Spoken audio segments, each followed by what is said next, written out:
ಧರ್ಮಸ್ಥಳದಲ್ಲಿ ನೂರಾರು ಶವ ಹೂತಿಟ್ಟ ಆರೋಪ ಸಂಬಂಧ ಅನಾಮಿಕನ ವಿಚಾರಣೆ ಮುಂದುವರೆದಿದೆ. ಸರ್ಕಾರದ ಸೂಚನೆ ಹಿನ್ನೆಲೆ ಶವ ಶೋಧಕ್ಕೆ ಬ್ರೇಕ್ ಹಾಕಿರುವ ಎಸ್ಐಟಿ ಅನಾಮಿಕನನ್ನ ತೀವ್ರ ವಿಚಾರಣೆಗೆ ಒಳಪಡಿಸಿದೆ. ಬೆಳ್ತಂಗಡಿ ಎಸ್ಐಟಿ ಕಚೇರಿಗೆ ಪ್ರಣವ್ ಮೊಹಂತಿ ಭೇಟಿ ನೀಡಿದ್ದು, ಮೊಹಂತಿ ಭೇಟಿ ಬೆನ್ನಲ್ಲೇ ವಕೀಲರ ಜೊತೆಗೆ ಮಾಸ್ಕ್ ಮ್ಯಾನ್ ಆಗಮಿಸಿದ್ದು ಅನಾಮಿಕನ ವಿಚಾರಣೆಯನ್ನ ಮುಂದುವರೆಸಲಾಗಿದೆ. ಧರ್ಮಸ್ಥಳ ಕೇಸ್ಗೆ ಟ್ವಿಸ್ಟ್ ಮೇಲೆ ಟ್ವಿಸ್ಟ್ ಸಿಗ್ತಾ ಇದೆ. ಸುಜಾತಾ ಭಟ್ ಸುಳ್ಳಿನ ಸರಪಳಿ ಕಳಚುತ್ತಿರುವ ಹೊತ್ತಲ್ಲೇ ಅನಾಮಿಕ ದೂರುದಾರನ ವಿರುದ್ಧ ಮೊದಲ ಪತ್ನಿ ಸಿಡಿದೆದ್ದು ಸ್ಫೋಟಕ ಆರೋಪ ಮಾಡಿದ್ದಾರೆ. ನನ್ನ ಪತಿ ಸುಳ್ಳು ಹೇಳ್ತಾ ಇದ್ದಾನೆ, ದುಡ್ಡಿನ ಆಮಿಷಕ್ಕೆ ಆರೋಪವನ್ನು ಮಾಡ್ತಾ ಇರಬಹುದು ಅಂತ ಅನಾಮಿಕನ ಮೊದಲ ಪತ್ನಿ ಹೇಳಿದ್ದಾರೆ. ಧರ್ಮಸ್ಥಳ ಅಂದ್ರೆ ನಮ್ಮ ಮನೆಯವರಿಗೆಲ್ಲ ಪ್ರೀತಿ. ಧರ್ಮಸ್ಥಳದಲ್ಲಿ ಕೆಲಸ ಮಾಡ್ತಾ ಇದ್ದಾಗ ಅತ್ಯಾಚಾರ, ಕೊಲೆಯಾದ ಶವಗಳನ್ನು ಹೂತ ಬಗ್ಗೆ ಯಾವತ್ತೂ ನನ್ನ ಬಳಿ ಹೇಳಿಲ್ಲ. ಯಾವಾಗಲೂ ಅಹಂಕಾರದಲ್ಲಿ ಮೆರಿತಾ ಇದ್ದ, ಅಣ್ಣ ತಮ್ಮಂದ್ರಿಗೂ ಬಾಯಿಗೆ ಬಂದ ಹಾಗೆ ಬೈತಾ ಇದ್ದ ಅಂತ ಅನಾಮಿಕನ ಪತ್ನಿ ಹೇಳಿದ್ದಾರೆ. ಇನ್ನು ಅನಾಮಿಕ ಮೋಸಗಾರ, ಸುಳ್ಳುಗಾರ, ಬೇರೆಯವರನ್ನ ಮದುವೆ ಮಾಡ್ಕೊಳ್ಳೋದಕ್ಕೆ ನನಗೆ ಚಿತ್ರಹಿಂಸೆ ಕೊಟ್ಟು ಓಡಿಸಿದ, ಅನ್ನ ಕೊಟ್ಟ ಜಾಗಕ್ಕೆ ಈಗ ಅನ್ಯಾಯ ಮಾಡ್ತಾ ಇದ್ದಾನೆ, ದೇವಸ್ಥಾನದ ಹೆಸರು ಕೆಡಿಸ್ತಾ ಇರುವವನು ಹಾಳಾಗಬೇಕು ಅಂತ ಅನಾಮಿಕನ ಮೊದಲ ಪತ್ನಿ ಹೇಳಿದ್ದಾರೆ.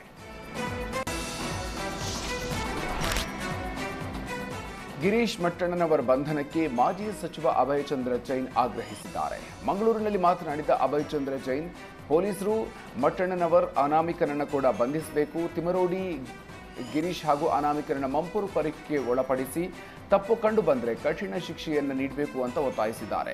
ಧರ್ಮಸ್ಥಳ ಧರ್ಮಾಧಿಕಾರಿಗಳ ವಿರುದ್ಧ ದುಷ್ಟಶಕ್ತಿಗಳು ಅಪಪ್ರಚಾರವನ್ನು ಮಾಡ್ತಾ ಇದ್ದಾರೆ. ಸಮೀರ್ ಮಾತ್ರ ಅಲ್ಲ, ತುಂಬಾ ಜನ ಯೂಟ್ಯೂಬರ್ಗಳು ವಿಡಿಯೋ ಮಾಡಿ ಅಪಪ್ರಚಾರವನ್ನು ಮಾಡ್ತಾ ಇದ್ದಾರೆ. ಅಪಪ್ರಚಾರ ಮಾಡ್ತಾ ಇರುವವರ ವಿರುದ್ಧ ಕ್ರಮ ಕೈಗೊಳ್ಳಬೇಕು.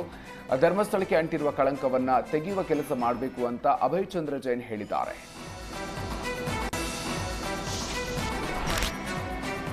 ಶಿವಮೊಗ್ಗ ಜಿಲ್ಲೆಯ ಅರಸಾಳು ಮತ್ತು ಕುಂಸಿ ನಿಲ್ದಾಣಗಳಲ್ಲಿ ರೈಲುಗಳ ತಾತ್ಕಾಲಿಕ ನಿಲುಗಡೆಯನ್ನ ಮುಂದುವರಿಸಲು ರೈಲ್ವೆ ಮಂಡಳಿ ನಿರ್ಧರಿಸಿದೆ. ಮೈಸೂರು ತಾಳಗುಪ್ಪ ಮೈಸೂರು ಎಕ್ಸ್ಪ್ರೆಸ್ ಅರಸಾಳು ನಿಲ್ದಾಣದಲ್ಲಿ 1 ನಿಮಿಷ ನಿಲುಗಡೆ ಆಗಲಿದೆ. ಇದೇ ಆಗಸ್ಟ್ 24ರಿಂದ 2026ರ ಫೆಬ್ರವರಿ 23ರವರೆಗೆ 6 ತಿಂಗಳ ಕಾಲ ಇದು ಅನ್ವಯ ಆಗಲಿದೆ.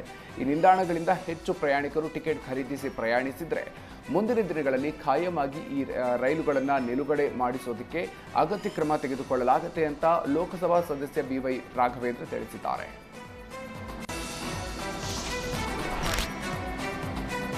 ಗೌರಿ ಗಣೇಶ ಹಬ್ಬ ಹಿನ್ನೆಲೆ ಹುಬ್ಬಳ್ಳಿಯ ಹಳೆ ಸಿಎಆರ್ ಮೈದಾನದಲ್ಲಿ ಪೊಲೀಸ್ ಆಯುಕ್ತ ಎನ್ ಶಶಿಕುಮಾರ್ ನೇತೃತ್ವದಲ್ಲಿ 700ಕ್ಕೂ ಹೆಚ್ಚು ರೌಡಿಗಳ ಪರೇಡ್ ನಡೆಸಲಾಗಿದೆ.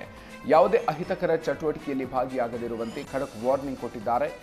ಶಶಿಕುಮಾರ್ 1800ಕ್ಕೂ ಹೆಚ್ಚು ರೌಡಿ ಶೀಟರ್ಗಳ ಕೇಸನ್ನು ತೆರೆದಿದ್ದು, 506 ರೌಡಿ ಶೀಟರ್ ಕ್ಲೋಸ್ ಮಾಡಿದ್ದೀವಿ. ಹೊಸದಾಗಿ 101 ರೌಡಿ ಶೀಟರ್ ಓಪನ್ ಮಾಡಿದ್ದೀವಿ. ಇವತ್ತಿನ ರೌಡಿ ಪೆರೇಡ್ಗೆ 750 ರೌಡಿ ಶೀಟರ್ ಹಾಜರಾಗಿದ್ದಾರೆ. ಹಬ್ಬದ ಹಿನ್ನೆಲೆ ಗಡೀಪಾರು ಪ್ರಕರಣ ಹೆಚ್ಚು ಮಾಡಿದ್ದೀವಿ. ಸಾರ್ವಜನಿಕರಲ್ಲಿ ವಿಶ್ವಾಸ ಮೂಡಿಸುವ ಕೆಲಸವನ್ನು ಮಾಡ್ತಾ ಇದ್ದೀವಿ ಅಂತ ಪೊಲೀಸ್ ಆಯುಕ್ತ ಎನ್ ಶಶಿಕುಮಾರ್ ಹೇಳಿದ್ದಾರೆ. ಧರ್ಮಸ್ಥಳದಲ್ಲಿ ನೂರಾರು ಶವಗಳನ್ನು ಹೊತ್ತಿರುವ ಆರೋಪದ ಬಗ್ಗೆ ಪ್ರತಿಕ್ರಿಯೆ ನೀಡಿದ ವಿನಯ್ ಕುಮಾರ್ ಸೊರಕೆ, ನ್ಯಾಯಾಲಯದ ಆದೇಶದಂತೆ ಸಿಎಂ ಎಸ್ಐಟಿ ತನಿಖೆಯ ತೀರ್ಮಾನವನ್ನು ಮಾಡಿದ್ದಾರೆ ಅಂತ ಹೇಳಿದ್ದಾರೆ. ಎಸ್ಐಟಿ ತನಿಖೆ ನಡೆದಿದೆ, ಎಫ್ಎಸ್ಎಲ್ ರಿಪೋರ್ಟ್ ಬರಬೇಕಿದೆ. ರಿಪೋರ್ಟ್ ಬಂದ ಕೂಡಲೇ ಬಿಡುಗಡೆ ಮಾಡೋದಾಗಿ ಹೋಮ್ ಮಿನಿಸ್ಟರ್ ಹೇಳಿದ್ದಾರೆ. ಧರ್ಮಸ್ಥಳಕ್ಕೆ ಲಕ್ಷಾಂತರ ಜನರು ಬರ್ತಾರೆ. ಹಲವರು ಆತ್ಮಹತ್ಯೆ ಮಾಡಿಕೊಳ್ಳೋದಕ್ಕಂತಾನೆ ಬರ್ತಾರೆ.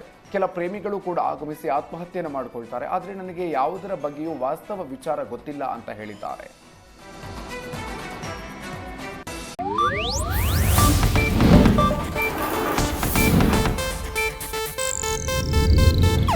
ಇದು ಏಷ್ಯಾನೆಟ್ ನ್ಯೂಸ್ ನೆಟ್ವರ್ಕ್ ಪ್ರಸ್ತುತಿ.